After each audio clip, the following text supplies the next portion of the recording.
Hi ಎಲ್ಲರಿಗೂ ನಮಸ್ಕಾರ. Welcome to Kumuda's kitchen and blogs. ನಾನಿವತ್ತು ಮದುವೆ ಮನೆಗಳಲ್ಲಿ ಮಾಡುವಂಥ ಬೀನ್ಸ್ ಕ್ಯಾರೆಟ್ ಪಲ್ಯ ಮಾಡಿ ತೋರಿಸ್ತಾ ಇದ್ದೀನಿ.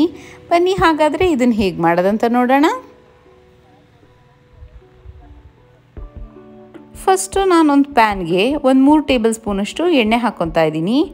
ಎಣ್ಣೆ ಎಲ್ಲ ಫಸ್ಟು ಚೆನ್ನಾಗಿ ಕಾಯಬೇಕು. ಅದಕ್ಕೆ ನಾನು 1 ಟೀ ಸ್ಪೂನಷ್ಟು ಸಾಸಿವೆ ಹಾಕ್ತಾಯಿದ್ದೀನಿ, ಹಾಗೂ ಅರ್ಧ ಟೀ ಸ್ಪೂನಷ್ಟು ಜೀರಿಗೆ.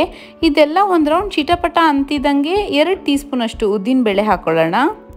ಉದ್ದಿನಬೇಳೆ ಎಲ್ಲ ಇವಾಗ ಕೆಂಪಗಾಗಬೇಕು, ಅಲ್ಲಿವರೆಗೂ ಹುರ್ಕೊಳ್ಳೋಣ. ಇದಕ್ಕೇ ನಾನು ಒಂದು 2 ಚಿಟಿಕೆಯಷ್ಟು ಹಿಂಗೆ ಹಾಕ್ತಾಯಿದ್ದೀನಿ. ನೋಡಿ, ಇವಾಗ ಉದ್ದಿನಬೇಳೆ ಎಲ್ಲ ಕೆಂಪಗಾಗಿದೆ. ಇದಕ್ಕೆ ಒಂದು ಈರುಳ್ಳಿನ ಸಣ್ಣಗೆ ಹೆಚ್ಚಿಟ್ಕೊಂಡಿದ್ದೀನಿ, ಅದನ್ನು ಹಾಕ್ಬಿಟ್ಟು ಹುರ್ಕೊತಾ ಇದ್ದೀನಿ. ಈರುಳ್ಳಿ ಎಲ್ಲ ಫುಲ್ ಟ್ರಾನ್ಸ್ಪರೆಂಟ್ ಆಗಬೇಕು, ಅಲ್ಲಿವರೆಗೂ ಹುರ್ಕೊಳ್ಳೋಣ.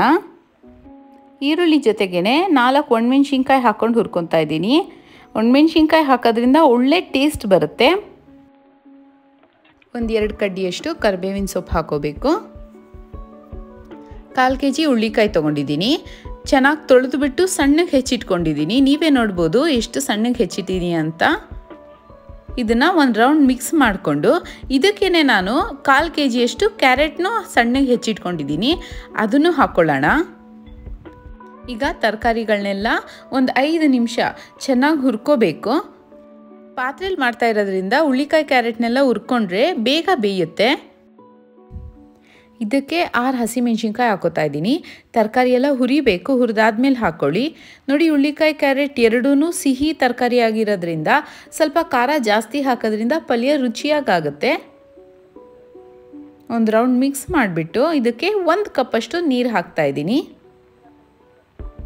ತರಕಾರಿಗಳು ಆಲ್ಮೋಸ್ಟ್ ಮುಳುಗಬೇಕು, ಅಷ್ಟು ನೀರು ಹಾಕ್ಕೊಳ್ಳಿ.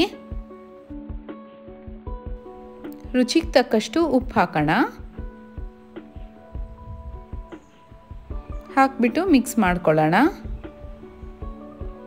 ಈಗ ಇದ್ರ ಮೇಲೆ 1 ಲಿಡ್ ಕ್ಲೋಸ್ ಮಾಡಿಬಿಟ್ಟು 5 ರಿಂದ 10 ನಿಮಿಷ ನೀರೆಲ್ಲ ಹಿಂಗೋಗಬೇಕು ತರಕಾರಿದು, ಅಲ್ಲಿವರೆಗೂ ಬೇಯಿಸ್ಕೊಳ್ಳೋಣ ಮೀಡಿಯಮ್ ಫ್ಲೇಮಲ್ಲಿ ಇಟ್ಬಿಟ್ಟು. ನೋಡಿ, ಅಷ್ಟೇ. ನೀವೇ ನೋಡ್ಬೋದು ಎಷ್ಟು ಡ್ರೈ ಆಗಿದೆ, ಒಂದು ಚೂರು ನೀರಿನ ಅಂಶ ಇಲ್ಲ, ಫುಲ್ ಕ್ಲಿಯರಾಗಿ ಹಿಂಗೋಗಿದೆ. ಈಗ ಇದಕ್ಕೆ ಫೈನಲ್ ಆಗಿ ಗಾರ್ನಿಷಿಂಗ್ಗೆ ಅರ್ಧ ಕಪ್ಪಷ್ಟು ತೆಂಗಿನ ತುರಿ ಹಾಕ್ತಾ ಇದ್ದೀನಿ. ಇದಕ್ಕೆ ಕೊತ್ತಂಬರಿ ಹಾಕಬೇಡಿ, ಕೊತ್ತಂಬರಿ ಹಾಕೋದು ಅವಾಯ್ಡ್ ಮಾಡಿ, ಅದು ಬೇರೆಯೇ ಟೇಸ್ಟ್ ಕೊಟ್ಬಿಡುತ್ತೆ. ಬರೀ ತೆಂಗಿನ ತುರಿ ಹಾಕ್ಕೊಳ್ಳಿ ಫೈನಲ್ ಆಗಿ. ಅಷ್ಟೇ ಮಿಕ್ಸ್ ಮಾಡಿಬಿಟ್ಟು ಸರ್ವ್ ಮಾಡಿ. ಇದನ್ನು ನೀವು ಚಪಾತಿ ಜೊತೆ ಎಲ್ಲ ತಿಂದರೆ, ಅನ್ನ ಸಾಂಬಾರು ಜೊತೆಗೆಲ್ಲ ಕಾಂಬಿನೇಷನ್ ಆಗಿ ತಿಂದರೆ ತುಂಬಾ ಚೆನ್ನಾಗಿರುತ್ತೆ. ನೀವು ನಿಮ್ಮ ಮನೇಲಿ ಟ್ರೈ ಮಾಡಿ, ನೀವು ಖಂಡಿತ ಇಷ್ಟಪಡ್ತೀರಾ. ನನ್ನ ವಿಡಿಯೋ ನಿಮ್ಗೆ ಇಷ್ಟ ಆದರೆ ಲೈಕ್ ಮಾಡಿ, ಶೇರ್ ಮಾಡಿ, ಕಮೆಂಟ್ ಮಾಡಿ, ಹಾಗೂ ನನ್ನ ಚಾನಲ್ಗೆ ಸಬ್ಸ್ಕ್ರೈಬ್ ಮಾಡಿ. Thank you.